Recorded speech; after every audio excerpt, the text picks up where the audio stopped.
বাংলাদেশে বসে যদি আপনি রিটায়ারমেন্টে যেতে চান তাহলে আপনার আসলে ব্যাংকে কত টাকা থাকতে হবে, শুধু ব্যাংকে কত টাকা থাকতে হবে তা না, এই টাকার মধ্যে কতটুকু সঞ্চয়পত্রে থাকতে হবে, কতটুকু ফিক্সড ডিপোজিটে থাকতে হবে, আপনার কি আদৌ গোল্ড কিনে রাখা উচিত নাকি না, পুরো ব্যাপারটা আমরা অ্যানালাইজ করবো আজকের এই ভিডিওতে। ভিডিওটা একটু টেকনিক্যাল, ভিডিওতে আমরা এক্সেল দেখবো এবং এক্সেল পুরো ব্যাপারটা অ্যানালাইজ করার চেষ্টা করবো। বাট বাই দ্য টাইম আপনি এই ভিডিওটা শেষ করবেন, আপনি খুব কনফিডেন্টলি এবং কমফোর্টেবলি বুঝে যাবেন যে আপনি যদি 30 বছর বয়সে বা 40 বছর বয়সে বা 50 বছর বয়সে রিটায়ারমেন্টে যেতে চান বাংলাদেশে বসে, তাহলে আপনার ব্যাকআপ ফাইন্যান্সেস কিরকম থাকা উচিত। আপনি যেরকম ভাবতেছেন ব্যাপারটা একদমই ওরকম না, ব্যাপারটা তার থেকেও অনেক ভয়ঙ্কর। চলেন শুরু করা যায়। প্রথমেই আমাদের একটা বেসিক ব্যাপার বুঝতে হবে, সেটা হলো রিটায়ারমেন্ট জিনিসটা কি। রিটায়ারমেন্ট মানে কিন্তু এই না যে আমি সারাদিন শুয়ে থাকবো, আমি সারাদিন শুয়ে শুয়ে চিকেন ফ্রাই খাবো, কেউ একজন আমার রুমে এসে একটু পর আমাকে খাবার দিয়ে যাবে এবং সারাদিন শুয়ে শুয়ে গেম খেলবো বা টিভি দেখবো। রিটায়ারমেন্ট মানে হইলো আমি টাকার জন্য আর কাজ করছি না, আমার যা পছন্দ আমি শুধু সেই কাজটাই করছি। মজার ব্যাপার হইলো আমার যা পছন্দ তা আমি যখন করছি সেইটাও কোনো কোনো সময় টাকা আমাদের বাই প্রোডাক্ট হিসেবে দিতে পারে। আমার যা পছন্দ সেই কাজটা আমি করার কারণেও আমার টাকায় হইতে পারে। বাট রিটায়ারমেন্টের মেইন কনসেপ্টটাই হলো আমি এখন আর টাকার জন্য কাজ করছি না। যদি আমি আমার পছন্দের কাজ করে এক্সট্রা টাকা পাই খুবই ভালো, যদি আমি এক্সট্রা টাকা না পাই তাতেও কোনো সমস্যা নেই। মাজল টপ, আমার জীবনে তেমন কোনো পরিবর্তন আসবে না, কারণ আমার জীবনে অলরেডি আমার মৃত্যু পর্যন্ত এনাফ টাকা হয়ে গেছে যাতে আমি কমফোর্টেবলি কোনো রকম কাজকর্ম না করেও আমার জীবন চালাইতে পারি। প্রথম প্রশ্ন আপনার নিজেকে যেটা জিজ্ঞেস করতে হবে রিটায়ারমেন্ট প্ল্যানিং এর শুরুতে, সেটা হলো কত টাকা আসলে আপনার লাগে প্রত্যেক মাস কমফোর্টেবলি লিড করতে। এখন এই অঙ্ক এক এক মানুষের জন্য এক এক রকম, কারোর জন্য 50,000 টাকা হইলেই এনাফ, কারোর জন্য আবার 50 লাখ টাকা হইলেও প্রত্যেক মাসে এনাফ হয় না। আমরা একটা বেস ধরে নিই, আমরা ধরে নিই যদি আপনি প্রত্যেক মাসে 1 লাখ টাকা পান বাংলাদেশে, তাহলে আপনি কমফোর্টেবলি আপনার জীবন চালাইতে পারেন। সো মাসে 1 লাখ টাকা, এই অঙ্কটা যখন আপনি জেনে যাবেন তখন আপনার ফার্স্ট কাজ হলো এটাকে 12 দিয়ে গুণ দেওয়া, কারণ আমরা জানতে চাই বছরে আপনি কত টাকা পাবেন। এবং আপনারা দেখতে পাচ্ছেন আমি এক্সেলে এই গুণটা দিয়ে রাখছি। আমি যদি 1 লাখে 12 দিয়ে গুণ দিই তাহলে আমি 12 লাখ টাকা পাবো। সো বছরে যদি আমার কাছে 12 লাখ টাকা থাকে তাহলে আমি ধরে নিচ্ছি আমি কমফোর্টেবলি আমার জীবন বাংলাদেশের মাটিতে বসে কাটাইতে পারবো। ফার্স্ট টাস্ক যেটা, সেটা হলো এই 12 লাখকে আমরা 25 দিয়ে গুণ দিব। এখানে আপনি যেই নাম্বারটাই পাবেন, ফার্স্ট কাজ হলো ওই নাম্বারটাকে 25 দিয়ে গুণ দেয়। একটু পরে বলতেছি 25 কেন বলছি, বাট আপনি 25 দিয়ে গুণ দিবেন। এক্ষেত্রে আপনারা দেখতে পাচ্ছেন 25 দিয়ে গুণ দেওয়ার পরে আমরা পেয়েছি 3 কোটি টাকা। এই 3 কোটি নাম্বারটা বা আপনার যে মাসিক নাম্বারটা ছিল সেটাকে 12 দিয়ে গুণ দেওয়ার পর যে নাম্বারটা হয়েছে, সেইটাকে 25 দিয়ে গুণ দেওয়ার পর যে নাম্বারটা হয়েছে, ওই নাম্বারটা যেটা এই ক্ষেত্রে 3 কোটি, যদি আপনার প্রত্যেক মাসের এক্সপেন্স হয় 1 লাখ টাকা, এই অ্যামাউন্টটা আপনার জেনারেট করতে হবে before you even think about retiring. এই অ্যামাউন্টটা যদি আপনার ব্যাংকে লিকুইড আইডল ক্যাশ হিসেবে না থাকে, সেই ক্ষেত্রে আপনি রিটায়ারমেন্টের কথা ভুলেও ভাবতে পারবেন না। This is a minimum. আমরা ধরে নিচ্ছি, আমরা বুঝতে পারতেছি যে যদি আপনার মাসে এভারেজে খরচ হয় 1 লাখ টাকা, আপনার কমফোর্টেবল লাইফ যদি হয় বছরে 12 লাখ টাকা, তাহলে আপনার এটলিস্ট 3 কোটি টাকা ফার্স্টে থাকতে হবে আপনার রিটায়ারমেন্টের প্ল্যান শুরু করার জন্য। এবার আমরা মজার ব্যাপারে আসি, এই 3 কোটি টাকা দিয়ে আমরা কি করব? 3 কোটি টাকা কি আমরা প্রত্যেক মাসে ওখান থেকে 1 লাখ টাকা করে নিয়ে খরচ করতে থাকবো? না, তাহলে কিন্তু আমাদের টাকা শেষ হয়ে যাবে,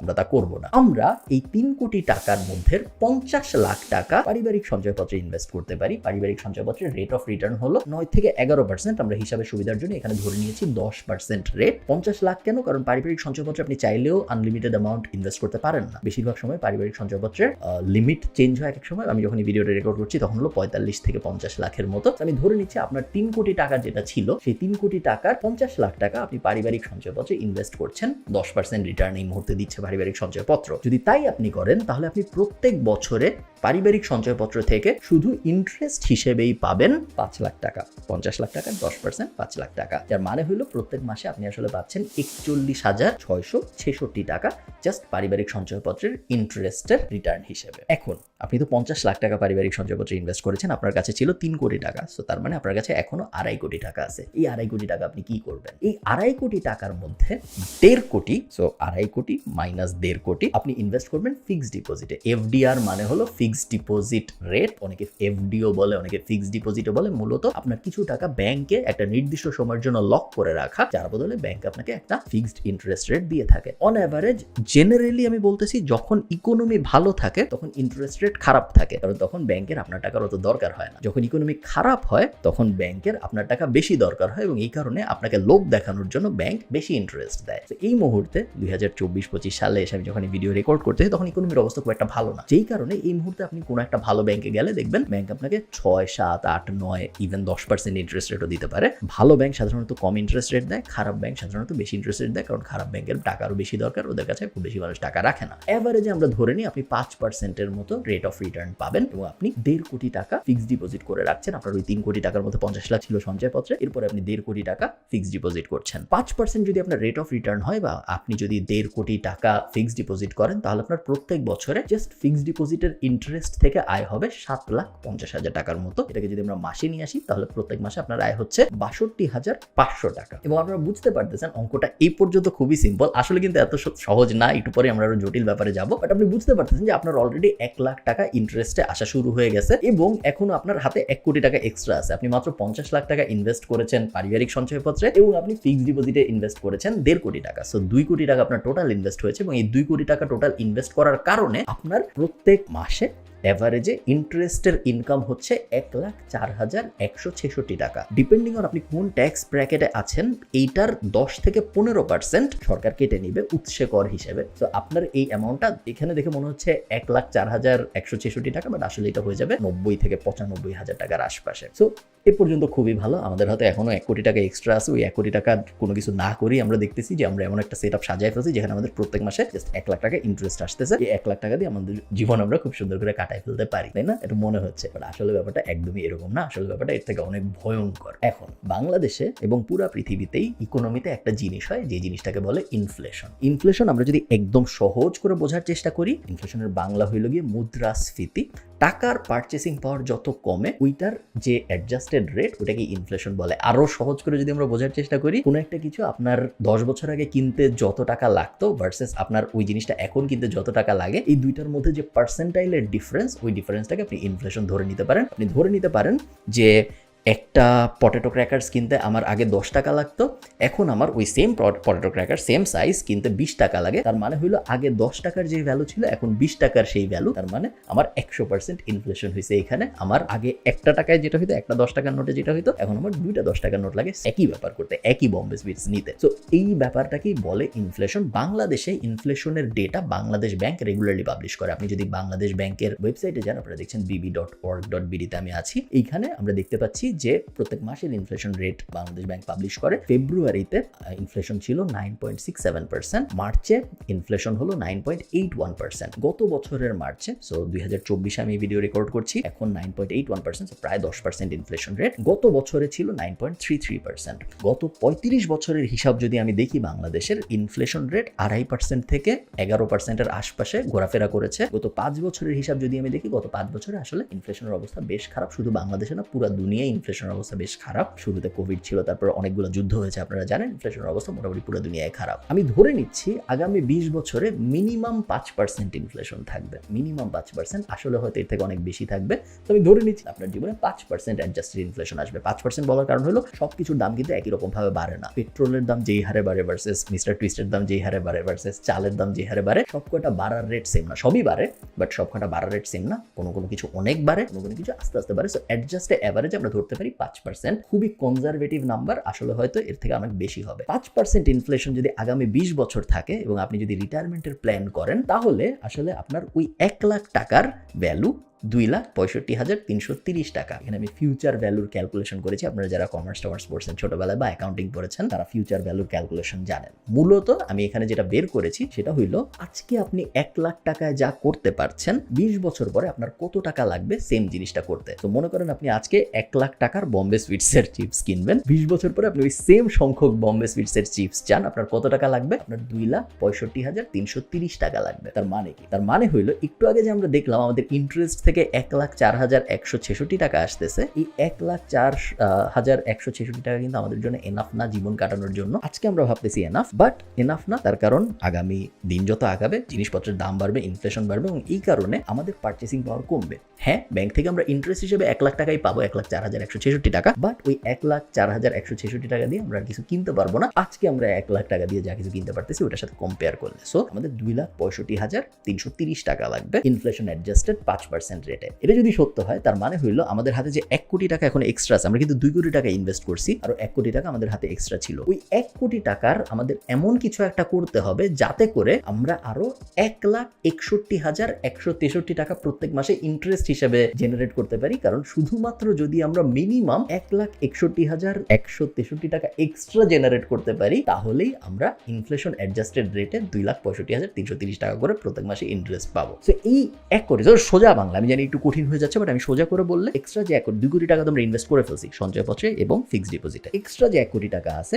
এই 1 কোটি টাকা আমাদের এমন কোথাও ইনভেস্ট করতে হবে যেইখানে ইনভেস্ট করলে আমাদের প্রত্যেক মাসে 1,61,163 টাকা করে আসে আমার কাছে এক্সট্রা। তাহলে আমার টোটাল হবে 2,65,330 এবং আমি আজকের দিনে 1 লাখ টাকা যা করতে পারছি তখন ওই ইন্টারেস্টের টাকাটা দিয়েই শুধুমাত্র ওই সেম জিনিস করতে পারবো। সো এইখানেই ব্যাপারটা একটু ট্রিকি হয়ে যায় এবং এখানে ব্যাপারটা অলমোস্ট ইম্পসিবল হয়ে যায়। চিন্তা করেন 1 কোটি টাকা দিয়ে এমন কোথাও ইনভেস্ট করা যেখানে ইনভেস্ট করলে প্রত্যেক মাসে আমার কমফোর্টেবলি 1,61,000 টাকা আসতেছে, এটা একটা রেয়ার ঘটনা। এবং এই ঘটনাটা রেয়ার হওয়ার কারণেই বাংলাদেশে বেশিরভাগ মানুষ কখনো কমফোর্টেবলি রিটায়ারমেন্টে যাইতে পারবে না 3 কোটি টাকা নিয়েও। তার কারণ 3 কোটি টাকা নিয়েও যদি আপনি রিটায়ারমেন্টে যান, ইনফ্লেশন অ্যাডজাস্টেড যদি মাত্র 5%ও আমরা ধরি, তারপরে আপনার প্রায় 2,65,000 টাকা প্রত্যেক মাসে লাগতেছে ওই 1 লাখ টাকার লাইফটা লিড করার জন্য। আমি কয়েকটা অপশন রেখেছি এখানে যেগুলো মন্দের ভালো অপশন। আপনার হাতে যে এক্সট্রা 1 কোটি টাকাটা আছে, সেই এক্সট্রা 1 কোটি টাকাটা যদি আপনি গোল্ডে ইনভেস্ট করেন, কথার কথা গোল্ডে আপনি ধরেন 1 কোটি টাকা ইনভেস্ট করলেন, গত 3-4 বছরে 2017 থেকে 2021 এই ফেজটায়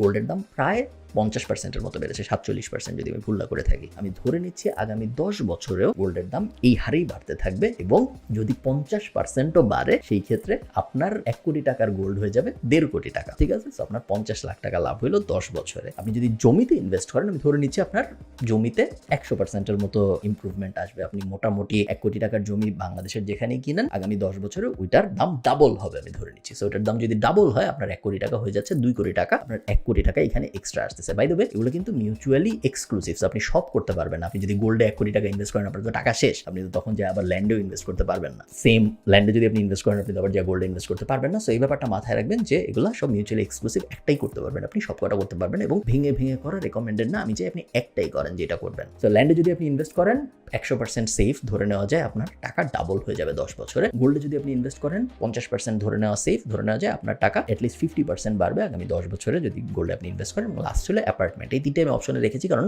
স্টক মার্কেট আমার মনে হয়নি 10 বছরে খুব ফিজিবল রেজাল্ট দিবে 1 কোটি টাকায়, স্পেশালি কনসিডারিং বাংলাদেশের স্টক মার্কেট খুবই ভলাটাইল এবং এর বাইরে যত ইনভেস্টমেন্ট আছে ক্রিপ্টো, স্পেকুলেশন, হাবিজাবি, ওগুলো সব আমি বাদ রেখেছি তার কারণ ওগুলা এর থেকে অনেক বেশি রিস্কি। অ্যাপার্টমেন্টে যদি আপনি ইনভেস্ট করেন, অ্যাপার্টমেন্ট আপনাকে 2,30,00,000 টাকা বানায় দিবে আপনার 1 কোটি টাকাকে। কিভাবে? তার কারণ আপনার অ্যাপার্টমেন্টের 10 বছর আপনি ভাড়া দিবেন অ্যাপার্টমেন্টটা। তো 10 বছরে আপনি যদি 25,000 টাকা করেও ভাড়া দেন, আপনি 10 বছর গুণ 12 120 মাস, 120 মাসকে যদি আপনি 25 দিয়ে গুণ দেন আপনি একটা অ্যামাউন্ট পাবেন। প্লাস এই 10 বছরে আপনার ওই অ্যাপার্টমেন্টের ভ্যালুও বাড়বে। অ্যাপার্টমেন্ট আপনি কিনছিলেন 10 বছর আগে এত টাকা দিয়ে, আমি ধরে নিচ্ছি 10 বছর পরে আপনার অ্যাপার্টমেন্টের ভ্যালুও বাড়বে। সো রেন্ট 10 বছরে আপনি যে ভাড়া পাইলেন বাড়িওয়ালা হিসেবে, প্লাস ওই অ্যাপার্টমেন্টের ভ্যালু যে 10 বছরে বাড়লো, এই দুইটা মিলে আমি আপনাকে প্রায় 130%-এর মতো একটা ইমপ্রুভমেন্ট দিয়েছি। আপনার 1 কোটি টাকা হয়ে গেছে 2,30,00,000 টাকা 10 বছর পরে। যে এই হিসাব যদি সত্য হয়, এই পুরা ব্যাপারটা যদি এভাবে আপনি মিলাইতে পারেন, শুধুমাত্র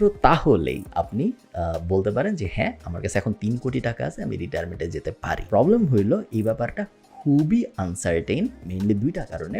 একটা কারণ হলো ইনফ্লেশনের অ্যাডজাস্টমেন্টটা ফেয়ার না। 5% ইনফ্লেশন আমরা বলতেছি আছে এখন, বাট সবসময় 5% ইনফ্লেশন থাকবে না। ইনফ্লেশন সাধারণত বাড়বেই মনে হচ্ছে এই মুহূর্তে ইকোনমির অবস্থা দেখে। যত ইনফ্লেশন বাড়বে তত চক্রবৃদ্ধি হারে আপনার the amount of money unit, আপনার কত টাকা লাগবে প্রত্যেক মাস কাটানোর জন্য, ওইটা চক্রবৃদ্ধি হারে বাড়তে থাকবে এবং আপনি কখনোই ইনভেস্টমেন্ট দিয়ে ওটা কুলাইতে পারবেন না, কোনোভাবেই সম্ভব না। তো এটা যদি সত্য হয় তাহলে আমাদের হাতে অপশনটা কি এটা বোঝার আগে আমরা এই পুরো ক্যালকুলেশনটা, যদি আপনার মান্থলি গোল হইতো 50,000 টাকা তাহলে আপনি কিভাবে করতেন এটা একটু বুঝে নেই। আচ্ছা, সেম ক্যালকুলেশন, বাট আমরা এবার করব ধরে নিয়ে যে প্রত্যেক মাসে 50,000 টাকা হইলেই আপনার জন্য এনাফ আপনার প্রত্যেক মাসে 1 লাখ টাকা দরকার নাই জীবন কাটানোর জন্য। এটা যদি সত্যি হয়, সেম ক্যালকুলেশন আমরা শুরু করব। প্রথমে আমরা 50,000কে 12 দিয়ে গুণ দিব, আমরা পেলাম 6 লাখ টাকা। সো বছরে আপনার 6 লাখ টাকা লাগতেছে। 6 লাখকে আমরা এখন 25 দিয়ে গুণ দিব, তাহলে আমরা পাচ্ছি 1.5 কোটি টাকা। সো আপনার 1.5 কোটি টাকা হইলেই জীবন এনাফ সুন্দর মতো কাটাই দিতে পারবেন বলে মনে হচ্ছে, যদি 1.5 কোটি টাকা ব্যাংকে সেফ থাকে। সিমিলার একটা অঙ্ক আমরা করতেছি। সো প্রথমে আমরা পারিবারিক সঞ্চয়পত্রের ফুল লিমিটের বেনিফিট নেওয়ার চেষ্টা করবো। সো পারিবারিক সঞ্চয়পত্রের ফুল লিমিটের বেনিফিট যদি আমরা নিতে চাই, তাহলে আমরা এগেইন 45 লাখ থেকে 50 লাখ টাকা, আমাদের টোটাল 1.5 কোটি টাকার মধ্যে 45 থেকে 50 লাখ টাকা পারিবারিক সঞ্চয়পত্রে দিয়ে দিব। 10% রিটার্ন আমার আসতেছে বছরে 5 লাখ টাকা, বা মাসে আমার আসতেছে 41,666 টাকা। ফিক্সড ডিপোজিটে আমি যদি ইনভেস্ট করি, এরপরে আমার বাকি যে 1 কোটি টাকা আছে তার মধ্যে 50 লাখ টাকা, তাহলে আমার 5% যদি আমি রেট অফ রিটার্ন ধরি, তাহলে বছরে আসতেছে 2.5 লাখ টাকা, বা মাসে আমার আসতেছে 20,833 টাকা। টোটাল আমার হয়ে যাচ্ছে এই 1.5 কোটি টাকার মধ্যে শুধুমাত্র 1 কোটি টাকা ইনভেস্ট করেই মাসে 62,500 টাকা, যেটা থেকে উৎসে 10 বা 15% ট্যাক্স কাটার পরে আমার হয়তো 6,000 থেকে 7,000 টাকা এখান থেকে কমে যাবে, এবং বাকি রকম আমার থেকে যাবে 50,000-এর বেশি থাকবে। সো আমার অঙ্কে দেখতেছি যে যদি 1.5 কোটি টাকা হয়, তার মধ্যে 1 কোটি টাকা ইনভেস্ট করেই আমি প্রত্যেক মাসে 50,000 টাকার বেশি আয় করতে পারতেছি, এবং আমার জীবন সুন্দর মতো চলে যাবে বলে মনে হচ্ছে। আমার ব্যাংক অ্যাকাউন্টে 1.5 কোটি টাকা থাকলে আমি রিটায়ারমেন্টের প্রস্তুতি নিতে পারি। বাট আসলে ব্যাপারটা এরকম না। তার কারণ আপনারা জানেন যে এখন আমরা ইনফ্লেশন অ্যাডজাস্টেড অঙ্কটা করব। ইনফ্লেশনের অ্যাডজাস্টমেন্ট যদি আমরা করি, এবং আমরা যদি 5% ইনফ্লেশন ধরে সেম অঙ্ক আবার করি, 5% ইনফ্লেশন ধরলে আগামী 20 বছর পরে যে আপনি আজকে 50,000 টাকায় যা করতে পারতেছেন, সেম জিনিস করতে আপনার লাগবে 1,32,665 টাকা। 1,32,665 টাকা আপনার তো এই মুহূর্তে জেনারেট হচ্ছে না, আপনার জেনারেট হচ্ছে 62,500 টাকা। তার মানে আপনি নেগেটিভে আছেন 70,000 টাকার একটু বেশি। তো আপনার আর যে 50 লাখ টাকা ছিল, এই 50 লাখ টাকা দিয়ে আপনার এমন কিছু করতে হবে যাতে প্রত্যেক মাসে এটলিস্ট 70,000 টাকা এক্সট্রা আসে, যাতে করে আপনার ওই নেগেটিভ পজিটিভ মিলে আপনি নিউট্রালে যাইতে পারেন। আমাদের হাতে অপশন কি কি? এগেইন আমরা সেম 3টা অপশনের দিকে তাকাবো। আমরা যদি গোল্ডের দিকে তাকাই, গোল্ডে আমি যদি 50 লাখ টাকা ইনভেস্ট করি, ধরে নিচ্ছি আমি গোল্ডে আমাকে 50% রিটার্ন দিবে মিনিমাম আগামী 10 বছরে, সেম আগের অঙ্ক, এবং আমার ওই 50 লাখ টাকা হয়ে যাবে 75 লাখ টাকা আগামী 10 বছরের ভিতরে। ল্যান্ড আমার ওই 50 লাখ টাকা হয়ে যাবে 1 কোটি টাকা, 100% ইমপ্রুভমেন্ট হবে আমি ধরে নিচ্ছি, এবং অ্যাপার্টমেন্টের ক্ষেত্রে একটু বেশি হবে, কারণ অ্যাপার্টমেন্ট আগামী 10 বছর আমাকে ভাড়াও দিবে। তো 50 লাখ টাকা আমার হয়ে যাচ্ছে 1,24 লাখ টাকা। যেটাই হোক, এটার মধ্যে আপনি যেটাই ইনভেস্ট করেন, 50,000 টাকার হিসাবে করেন বা 1 লাখ টাকার হিসাবে করেন, এই হিসাবে আসলে আপনার পক্ষে রিটায়ারমেন্টে যাওয়া সম্ভব না। মেইন রিজনটাই হইলো ইনফ্লেশনকে আপনি অ্যাডজাস্ট করতে পারতেছেন না। এগুলোর কোনোটা দিয়েই সম্ভব না। কিভাবে তাহলে সম্ভব? আমি আরেকটা শিটে একটা অন্যরকম অঙ্ক করে রাখছি, জাস্ট আপনাদের দেখানোর জন্য যে এইটা হইলে এই মুহূর্তে আসলে সম্ভব। তো আপনি যদি রিটায়ারমেন্টে যেতে চান, এবং সেম অঙ্ক আমরা যদি আরেকবার একটু করি, যে আপনার প্রত্যেক মাসে 1 লাখ টাকা লাগবে আপনার জীবন চালানোর জন্য, এবং আপনি এমন জায়গায় ইনভেস্ট করতে চান যাতে করে প্রত্যেক মাসে আপনার 1 লাখ টাকা করে রিটার্ন আসে কোনো কিছু না করে, তাহলে তো আপনি রিটায়ারমেন্টে যেতে পারতেছেন। 1 লাখ টাকা আপনার প্যাসিভ ইনকাম হচ্ছে। এগেইন আমরা সেম জিনিস করবো, জাস্ট এইবার আমরা মাল্টিপ্লাই যখন করব, তখন 25 দিয়ে মাল্টিপ্লাই না করে আমরা 50 দিয়ে মাল্টিপ্লাই করবো, এবং সেই ক্ষেত্রে আমার 1 লাখ টাকাকে 12 দিয়ে গুণ যখন আমি করেছিলাম 12 মাসের জন্য, আমার হয়েছিল 12 লাখ টাকা, এবং 12 লাখ টাকাকে এবার আমরা যখন 50 দিয়ে গুণ দিব, তখন আমার 6 কোটি টাকার একটা অ্যামাউন্ট আমরা পাবো। এবং এই মুহূর্তে ইকোনমির অবস্থা দেখে, পারিপার্শ্বিক অবস্থা দেখে, ইনফ্লেশনের অবস্থা দেখে, সব কিছু দেখে এই মুহূর্তে 2024 সালে মনে হচ্ছে আপনার কাছে যদি 6 কোটি টাকা থাকে, তাহলে আপনি প্রত্যেক মাসে 1 লাখ টাকার লাইফস্টাইলের একটা লাইফ কাটাইতে পারবেন। এই মুহূর্তে এটা মনে হচ্ছে এটা চেঞ্জ হয়ে যাইতে পারে। আপনারা দেখেন 6 কোটি টাকা হলে কি হয়। বাই দ্য ওয়ে 25 এবং 50-এর যে ব্যাপারটা, এটা আসছে তার কারণ ইন্টারন্যাশনালি একটা মুভমেন্ট আছে, যে মুভমেন্টটার নাম হলো fire movement, FIRE, financial independence retire early. ওই মুভমেন্টটা বাংলাদেশের ক্ষেত্রে আমাদের একটু মডিফাই করে নিতে হচ্ছে, কারণ 25-এর রুলটা বাংলাদেশে অ্যাপ্লিকেবল না। আপনারা দেখতেই পারলেন যে বাংলাদেশের ইনফ্লেশনকেও আমরা বিট করতে পারতেছি না ওই 25-এর রুল দিয়ে। আমাদের ডাবল করে নিতে হচ্ছে, আমরা 50-এ চলে যাচ্ছি। 50-এ যদি আমি যাই, আমার যদি 6 কোটি টাকা থাকে আমার ব্যাংকে, সেই ক্ষেত্রে আমি ওই 6 কোটি টাকা দিয়ে কি করব? 6 কোটি টাকার মধ্যে সেম 50 লাখ টাকা আমি সঞ্চয়পত্রে ইনভেস্ট করতেছি, কারণ চাইলেও আমি বেশি করতে পারবো না, যেটা আমাকে প্রত্যেক মাসে 41,666 টাকা করে ইন্টারেস্ট দিচ্ছে। বাকি আমার যে পুরো টাকা আছে 5,50,000 টাকা, এই পুরোটা আসলে আমি ফিক্সড ডিপোজিট করে ফেলবো কোনো একটা রেপুটেড ব্যাংকে 5% ইন্টারেস্ট রেট ধরে। সেই ক্ষেত্রে আমার ইয়ারলি ইনকাম হবে, আপনারা দেখতে পাচ্ছেন, প্রায় 27 লাখ টাকার মতো, বা আমার মাসে ইনকাম হবে 2,29,166 টাকা জাস্ট ইন্টারেস্ট থেকে। তো টোটাল আমার এই 6 কোটি টাকার ইন্টারেস্ট আসবে সঞ্চয়পত্র এবং ফিক্সড ডিপোজিট মিলায় 27 লাখ টাকার মতো, 2,70,833 টাকার মতো মাসে, এবং এই 2,70,833 টাকা জাস্ট ইনফ্লেশনকে বিট করে। তো 1 লাখ টাকার ভ্যালু আমার 20 বছর পরে যে হবে 2,65,000 টাকা। আজকে 1 লাখ টাকা আমি যা করতে পারতেছি, 20 বছর পরে যে ওই সেম কাজটা করতে আমার লাগবে 2,65,000 65,000 টাকা। এই যে ইনভেস্টমেন্ট প্ল্যান, এই ইনভেস্টমেন্ট প্ল্যানে আমার মাসে আসবে 2,70,000 টাকা। তো 2,65,000 টাকার জীবন আমি 2,70,000 টাকা দিয়ে কাটাবো, আমার 5,000 টাকার মতো এক্সট্রা থাকবে, খুব আহামরি এক্সট্রা না। তো আপনারা বুঝতে পারতেছেন যে ভয়ঙ্কর ব্যাপারটা কি। 6 কোটি টাকাও যদি আপনার ব্যাংকে থাকে এবং আপনি যদি বাংলাদেশের ট্র্যাডিশনাল ইনভেস্টমেন্ট রাউটের মধ্যে দিয়ে যান, আপনি বেয়ারলি ব্রেক ইভেন, আপনার মাত্র 5,000 টাকা এক্সট্রা থাকবে আপনি যদি একদম ট্র্যাডিশনাল এই পুরা আমাদের ইনভেস্টমেন্ট সিস্টেমের ভিতর দিয়ে যান। সলিউশনটা তাহলে কি? সলিউশন দুইটা। এক নম্বর সলিউশন হলো 6 কোটি টাকা বা এর অধিক আপনার লাগবে ইনভেস্টেড। এই টাকা কিন্তু আপনি আপনার জীবনে ব্যবহার করতেছেন না। আপনি একটা গাড়ি কিনবেন, এখান থেকে 50 লাখ টাকা নিয়ে নিলেন, এরকম না। এই 6 কোটি টাকা আপনার আইডল লাগবে, যার পুরাটাই আপনি ইনভেস্ট করে রাখবেন এবং এই ইনভেস্টমেন্টের রিটার্ন থেকে আপনার জীবন চলবে। প্রিন্সিপালে আপনি কখনোই হাত দিবেন না আপনার শেষ বয়স আসার আগ পর্যন্ত। Rule number 1। রুল নাম্বার 2 হলো 6 কোটি টাকার জায়গায় আপনি যত বেশি এই অঙ্কটা বাড়াইতে পারবেন তত আপনার জীবন কমফোর্টেবল হবে। 6 কোটি টাকার জায়গায় যদি আপনি 12 কোটি আয় করতে পারেন, 12 কোটি যদি আপনার লিকুইড আইডল অ্যাসেট হিসেবে থাকে, in liquid cash, not like আপনার স্টক মার্কেট আছে এরকম না বা বাড়ির মধ্যে আছে এরকম না, লিকুইড ক্যাশ হিসেবে যদি আপনার 12 কোটি টাকা থেকে থাকে, আপনি খুব কমফোর্টেবলি 2 লাখ টাকা পার মান্থের একটা জীবন বাংলাদেশে কাটাইতে পারবেন অ্যাজ আ রিটায়ার্ড সিটিজেন। এবং এটা আপনি বাড়াইতে পারেন না। 12 কোটির জায়গায় যদি আপনার 24 কোটি থাকে তাহলে আপনি 4 লাখ টাকার একটা কমফোর্টেবল লাইফ কাটাইতে পারবেন। আপনার যদি 48 কোটি থাকে তাহলে 8 লাখ। আপনারা বুঝতে পারতেছেন যে আপনার উইকিং নিয়ম অঙ্ক আগাইতে পারেন। এই দুটো হলো আপনার অপশন। একটা থার্ড অপশন আছে যেটা একটু রিস্কি।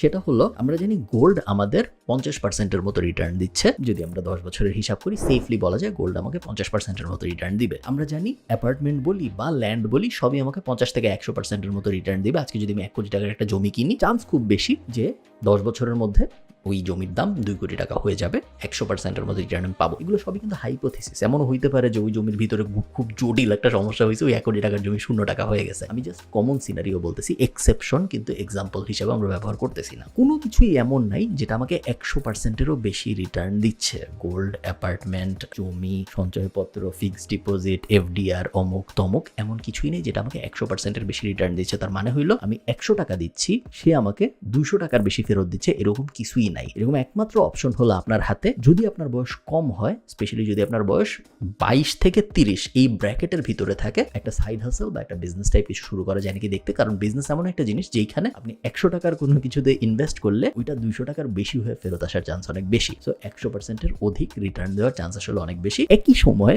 ওই 100 টাকাও চলে যাওয়ার চান্স অনেক বেশি। তো রিস্ক এবং রিওয়ার্ডের একটা ব্যাপার আছে যেটা আপনার মাথায় রাখতে হবে। জানি এই ভিডিওটা একটু জটিল, আমি চেষ্টা করেছি সহজ করে বোঝাইতে, বাট আমার ধারণা তারপরেও অনেক জটিল হয়ে গেছে। বাট আমি আপনাদের একটু ক্ল্যারিটি দিতে চেয়েছিলাম যে অনেকেই বলে যে ভাই আমি রিটায়ারমেন্টে যেতে চাই, আমি দুনিয়া ঘুরতে চাই, আমি আর এত কাজকর্ম করতে চাই না, আমি অফিসে সারাদিন কাজ করে আমার ভালো লাগে না। আমার আসলে পুরো প্ল্যানটা কিরকম হওয়া উচিত? আপনার পুরো প্ল্যানটা এক্স্যাক্টলি এরকম হওয়া উচিত। এবং এই প্ল্যানে যদি আপনি আসতে না পারেন, যদি আপনার কাছে একটা ক্লিয়ার রাস্তা না থাকে যেই রাস্তায় আপনি 6 কোটি টাকা পর্যন্ত পৌঁছাবেন আইডল মানি হিসেবে আপনার ব্যাংকে, সেই ক্ষেত্রে আপনি যাই করতেছেন ওইটা আপনাকে কখনো রিটায়ারমেন্ট দিবে না। তো আপনি যদি এমন কিছু করে থাকেন আপনার জীবনে এই মুহূর্তে যেইটা আপনাকে একটা ক্লিয়ার রাস্তা দেখাচ্ছে না যে এই কাজটা যদি আমি করতে থাকি তাহলে এক সময় যে আমার বয়স যখন 40 হবে তখন আমার ব্যাংকে 6 কোটি টাকা থাকবে, এই জিনিসটা যদি আপনি না দেখেন তাহলে আপনি যা করতেছেন ওটা আপনাকে খুব ক্লিয়ার কোনো রিটায়ারমেন্ট দিবে বলে আমার মনে হয় না। এটা বোঝানোর জন্যই আমি এই অঙ্কগুলো ব্যবহার করলাম। ভালো থাকেন সবাই। এরকম অ্যানালাইসিস টাইপ ভিডিও যদি আপনাদের ভালো লাগে আমাকে কমেন্টে জানাবেন। আমি আরও কয়েকটা অ্যানালাইসিস টাইপ ভিডিও করার চেষ্টা করব, স্পেশালি বিভিন্ন টাইপের ইনভেস্টমেন্ট নিয়ে। So gold versus crypto versus জমি ইত্যাদি এই ইনভেস্টমেন্টগুলো নিয়ে আমার যেহেতু ব্যক্তিগত অভিজ্ঞতাও আছে, আমি ব্যক্তিগতভাবে প্রায় সব কিছুতে ইনভেস্ট করেছি, তো আমি আমার ব্যক্তিগত অভিজ্ঞতা শেয়ার করতে পারবো। প্লাস আমি আপনাদেরও জানাতে পারবো যে এগুলো ইনভেস্ট করাটা আদৌ ওয়ার্থ ইট নাকি। বেশিরভাগ সময় দূরের থেকে অনেক এক্সাইটিং মনে হয়, বাট আসলে অত এক্সাইটিং না। এক্সেলের মধ্যে যখন আমরা নিয়ে আসি তখন খুব ক্লিয়ারলি বোঝা যায় যে কি দিয়ে আসলে কি করা সম্ভব। ভালো থাকেন সবাই, সবার সাথে আমার কথা হবে পরের কোনো একটা ভিডিওতে। তারা